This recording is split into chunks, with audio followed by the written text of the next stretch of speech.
primer de tot, agrair l'assistència perquè he vist moltes cares i entitats conegudes i amb les quals hi ha forces que fa molts anys que treballem, llavors això sempre és una satisfacció. I també, abans de començar, agrair el suport que hem pogut tenir amb la difusió i l'organització d'aquesta jornada. Tal com us comentava Enric Araceres, des de Sant Tomàs hem tingut l'oportunitat de participar en aquest projecte, junt amb els 5 països que us comentava, i el projecte hem fet dues coses. Per una banda, hem definit quin ha de ser el paper del company de suport en el camp de les persones amb discapacitat intel·lectual i també com poden actuar dins i fora de les entitats. I per altra banda, hem desenvolupat tot un conjunt de material de formació que us presentarem durant les jornades. Un currículum i tota una metodologia i totes unes activitats per treballar el paper de company de suport. El company de suport l'hem traduït de la paraula peer supporter perquè ens ha semblat, és el suport entre iguals, i ens ha semblat que era la traducció company de suport que més s'ajustava al seu significat. Ja veureu que com és un projecte innovador, és un concepte molt nou, que està tot per fer. Nosaltres ara tot just comencem a engegar i és això, és un concepte que encara està molt verd. Però per l'altre cantó també dir-vos que és el company de suport el que representa en el camp de les persones amb discapacitat intel·lectual és un rol molt potent, té molt valor, té molt potencial per al que suposa en el camp. És un nou pas quan parlem de la qualitat de vida d'aquestes persones, i ja veureu en què consisteix fer de company de suport, i és molt valuós per això, per una banda perquè les persones que fan de company de suport els fa créixer personalment i els dona molt poder personal, comentem de l'empoderament.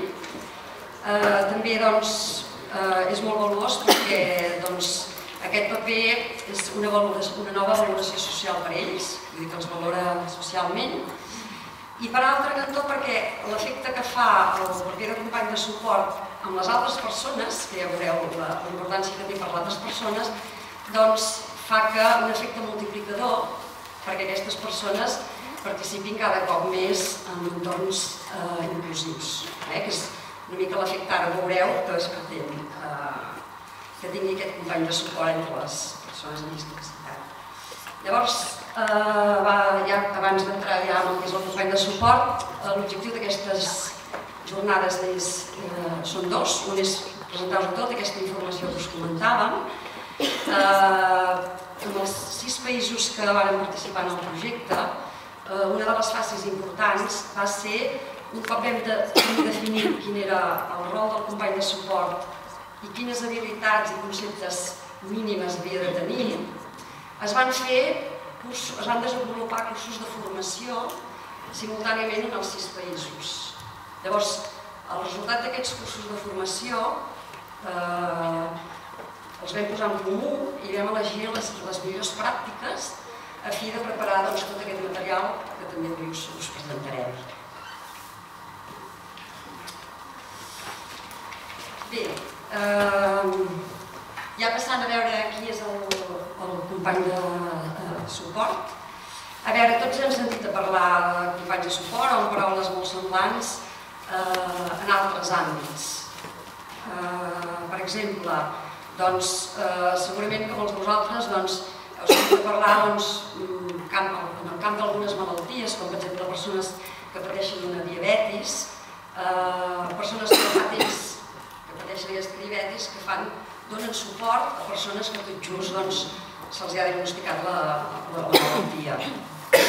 També rols molt semblants en l'àmbit de la malaltia mental, per exemple també en el tema del nostre àmbit, el que és el programa Pare a Pare, també tindrien un rol semblant, aquesta figura de suport. I també, per exemple, ara comencen a haver iniciatives en els instituts, entre els joves, on es comencen a aplicar la figura de company de suport de joves que han patit bullying i que estan donant suport a altres joves que en aquests moments estan patint aquesta situació. Això us ho comentava una mica per introduir, entendre una mica el rol, perquè el que tenen en comú totes aquestes experiències és que totes aquestes persones que donen suport han passat prèviament per la mateixa experiència de les persones a qui donen suport. Llavors, al haver passat per la mateixa experiència, entenen, és a dir, els acompanyen durant el procés, ens poden posar al seu lloc, entenen els moments difícils, entenen les pors, els dubtes i els poden donar suport i acompanyar durant el procés. Què és el company de suport? Quin paper fa el company de suport amb les persones amb discapacitat intel·lectual? Els companys de suport tenen en comú que també comparteixen experiències.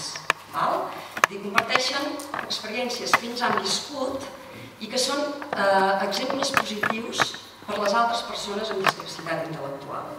I són exemples positius perquè són exemples de participació i d'inclusió. És a dir, són exemples de qualitat de vida, de millora de la qualitat de vida per als altres, per als altres companys a qui donen suport. Per exemple, tots coneixem persones que, malgrat la seva discapacitat, porten una vida completament normalitzada. Ells han passat tot un procés d'escolarització i ara potser treballen, alguns dels quals potser estan visquent en tema de pisos o viuen de manera independent. També coneixem persones que tenen una xarxa social important, que tenen moltes amistats o que són persones actives, és a dir, que estan implicades en algun cultural. És a dir, d'exemples, o per exemple persones amb discapacitat intel·lectual, però per exemple han superat processos personals, per exemple una malaltia o la separació dels pares. Això són exemples ideals, és a dir, són persones que tenen experiències que són positives i que poden compartir amb altres persones a fi que els generin canvis, a fi de donar noves oportunitats a aquestes altres persones perquè diguin, ostres, això ja no ho sabia o això a mi m'agradaria fer. Una mica aquesta és la primera idea del que és company de suport. Tot i així, ara aquests exemples que us donava i el fet de persones que han viscut experiències que són bones des de l'òptica de la qualitat de vida, no treu que tothom pugui ser company de suport.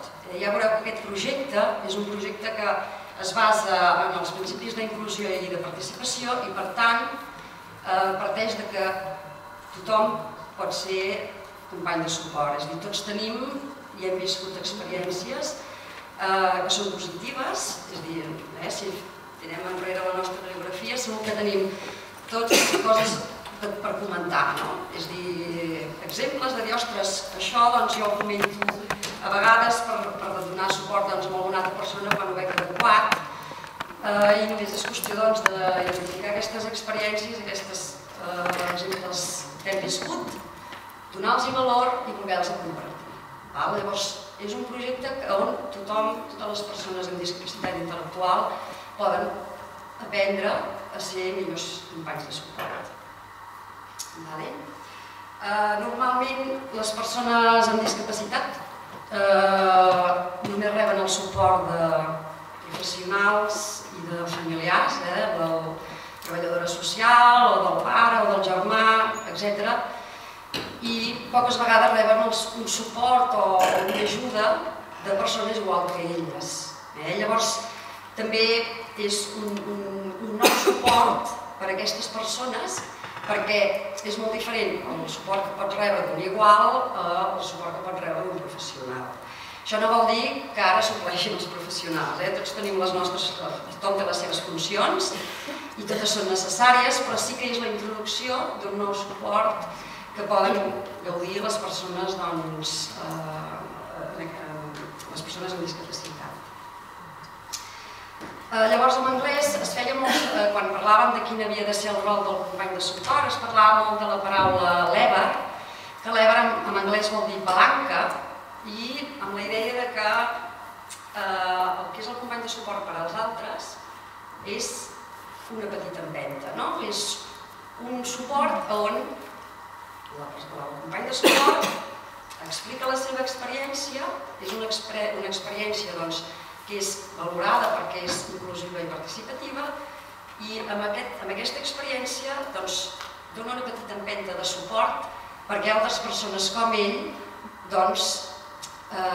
canviïn, perquè es proposin nous objectius, perquè diguin, ostres, jo també això ho vull fer. Llavors, la idea aquesta d'una palanca és el company de suport mai es situa en un rol superior com la persona que dona suport, sinó que és un suport entre igual, no perquè sigui un company de suport i tingui un rol, es consideri que és un rol més important, sinó que és entre iguals. Llavors, el company de suport explica la seva experiència, escolta l'altre, dona suport, pot assessorar i pot oferir recursos que sense aquest suport l'altra persona no els coneix, no els sap. Llavors, per l'altre cantó, les persones que reben aquest suport, el company de suport, clar, amb l'exemple que els dona, el que es pretén és que això que us deia abans, que es provoquin canvis i que es plantegin nous objectius. Per una banda, s'obren noves realitats, en el sentit que a vegades, si no coneixem situacions o no coneixem que es pot fer una cosa, ni ens la plantegem.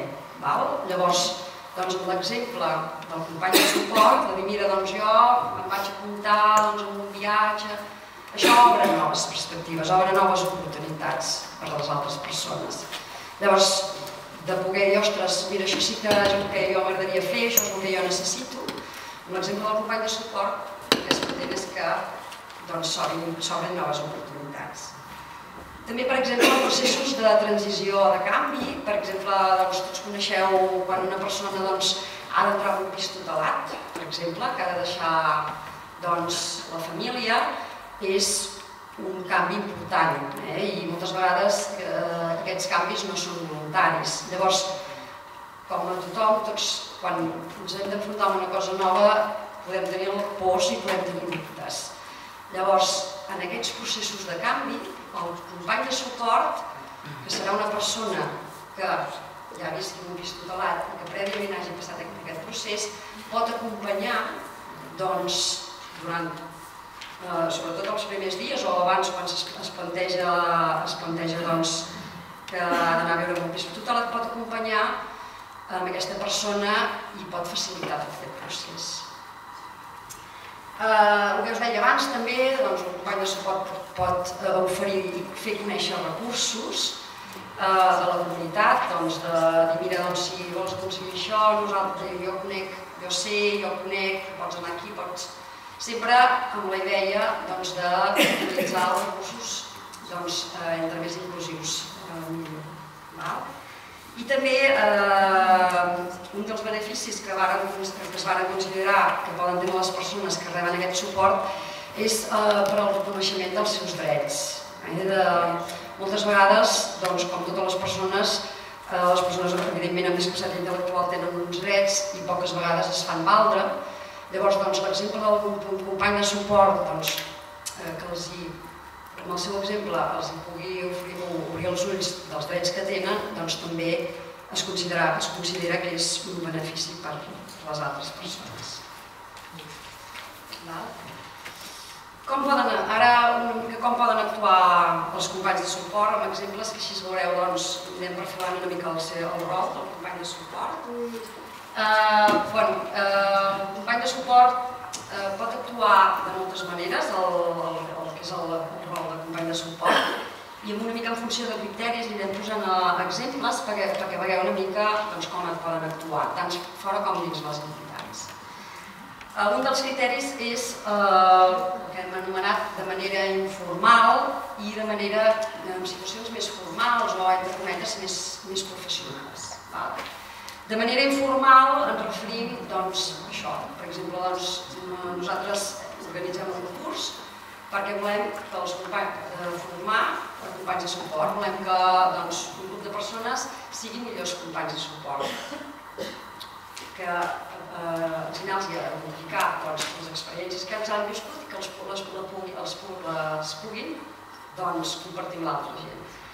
Però a partir d'aquí es formen, fan el curs i a partir d'aquí no hi ha cap procés dirigit. És a dir, ells espontàniament, amb el grup d'amics o amb els companys de pis o amb els companys de feina, espontàniament podran utilitzar això, de donar aquests exemples.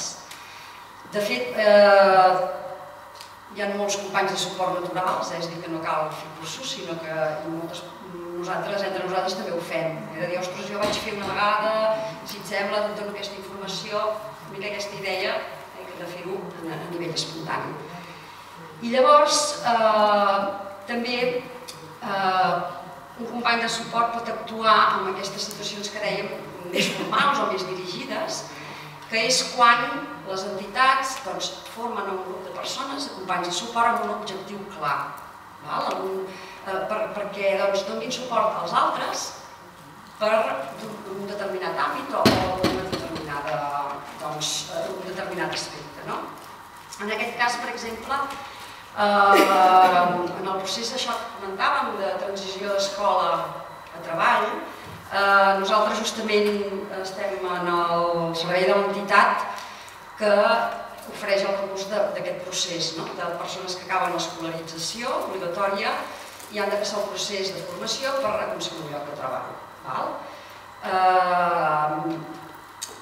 Moltes vegades són nois i noies que venen de l'escola del sistema ordinari i per trobar un recurs que s'adapti al que ells necessiten per fer una formació han de passar un recurs específic. I aquest canvi pot crear pors. Hi ha joves que abans d'entrar a la nostra entitat no saben què es trobaran, és un canvi, deixen l'escola, que fa molt temps que hi són. Llavors, formar companys de suport, que en aquests moments ja estan treballant i que han passat per aquest procés, perquè durant aquest procés els acompanyin i els donin suport, és un procés dirigit, és a dir, hem format aquests companys que tenen aquesta experiència perquè acompanyin i donin aquest suport amb els que han de venir. Això seria un exemple, i n'hi ha molts. Llavors,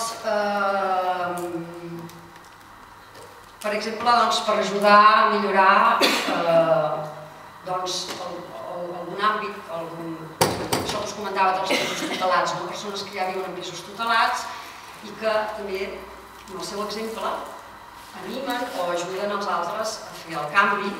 O, per exemple, nosaltres, a la nostra entitat, el curs que hem fet, que vam fer de pilot, curs de formació, que us ho explicarà la Ivana posteriorment amb més detall, el vam centrar en l'àmbit del lleure i de les xarxes socials. És a dir, vam formar companys de suport que tenen molta experiència amb el lleure, amb activitats de lleure, que són molt actius, la Núria, que és molt activa, i que tenen moltes amistats i una xarxa social important perquè es fan companys de suport per persones que volen millorar aquest àmbit. Seria també un altre procés dirigit. Llavors, un altre criteri de com poden actuar els companys de suport seria en parella o en grup, és a dir, d'un a un o de forma grupal.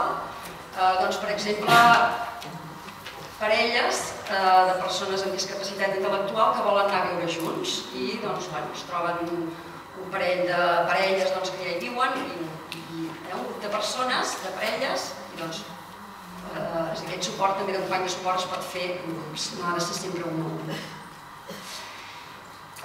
De manera voluntària o de manera remunerada, quan parlem d'aquest company de suport, un paper més professional, que actua més dins les entitats, poden actuar com a companys de suport sense cobrar cap remuneració econòmica, però també es va plantejar el fet que cobressin uns diners. De fet, els socis, els nostres companys d'Holanda, l'entitat holandesa, ara que acaba el projecte, la seva intenció era contractar una o dues persones a hores perquè fessin de company de suport a l'entitat, en el sentit que és una altra manera de que puguin treballar. Llavors, també depèn de la durada d'aquest suport del company de suport, poden ser una única trobada perquè és un suport molt concret, amb processos una mica més llargs, com pot ser aquest suport, aquest seguiment del company de suport durant mig any, 2 mesos, el que calgui. I també poden ser que es plantegi el suport del company de suport més a llarga durada. I en aquest sentit, per exemple, es va comentar que pot sonar una mica lluny, però és el que us deia, que està el projecte una mica encara a les beceroles, però els companys de suport dintre de les entitats tutelars. Perquè un company de suport que és tutelat, té un tutor legal, que fa anys que està tutelat, actuï com a tutor de reforç, és a dir, que ajudi i sigui company de suport d'una altra persona que ha començat sent tutelada per l'entitat i que, evidentment, la feina més grossa és el tutor legal, però que aquesta company de suport, en alguns moments, fa de tutor amb aquesta altra persona. És un rol diferent, és un igual a igual per tractar alguns temes, o tant de petició de la persona com del company de suport. Llavors, aquests ja serien com processos més a llarg termini. I per últim, aquest suport que pot ser en un o diversos àmbits, el que us comentava, nosaltres quan vam formar les persones només ens vam centrar en el tema del lleure, perquè volíem tenir companys de suport que fomentessin el lleure amb els altres companys, que els animessin a participar, i en canvi es pot formar un company de suport sense triar un tema en concret. Per exemple, també un altre exemple, els nostres companys que eren de la República Txeca van formar un grup de companys de suport, però en cap àmbit en concret. Els que els van fer va ser, amb aquest grup de persones, ajudar-los a que identifiquessin totes les experiències que havien viscut, siguessin del tema que fos, perquè llavors es poguessin convertir en altra gent, però sense que siguessin d'un àmbit en concret.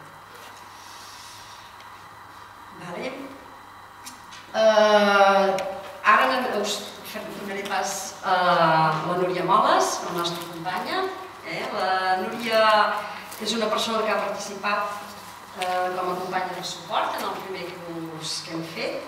Llavors, la Núria us llegirà un petit relat on explica les experiències que ella has anat tenint durant la teva vida sobre la participació en lleure i en activitats socials, perquè veieu una mica l'exemple de totes les experiències que la Núria té i que ara fa servir com a companya de suport. Endavant, Núria, com vulguis. Bon dia a tots. Hola, soc la Núria Moles. Després de fer el curs de formació, ara he començat a fer companya de suport. Vaig néixer l'1 de novembre del 1962 a Mas de les Planes, una típica masia catalana a vora de Cantonigrós. Des de molt petita he estat rodejada de gent. A casa vivien els pares, els meus germans, avis, alguns tiets i tietes i també un pastor que cuidava les ovelles. Vaig anar a l'escola del poble fins als 5 anys. Quan la mare es va posar malalta, vaig anar a viure amb uns tiets i vaig viure fins als 25 anys. Per això vaig haver de canviar d'escola. I ara vaig anar a Vic. A aquesta època vaig fer la meva primera activitat de lleure. La meva tieta em va apuntar natació 2 dies a la setmana. Quan vaig acabar l'escola, vaig fer un curs de puricultora i tot que el vaig suspendre, em va agradar molt fer el curs, sobretot les pràctiques que vaig fer en una guarderia a Manlleu. Aquí vaig començar a anar a sardanes. Assajàvem els dissabtes i els diumenges participàvem en concursos d'arreu de Catalunya. En aquesta activitat m'agradava molt, però me'n vaig haver d'escurrar perquè no podia visitar el meu pare a Can Drongos durant el cap de setmana. Quan vaig acabar el curs de puricultora, vaig estar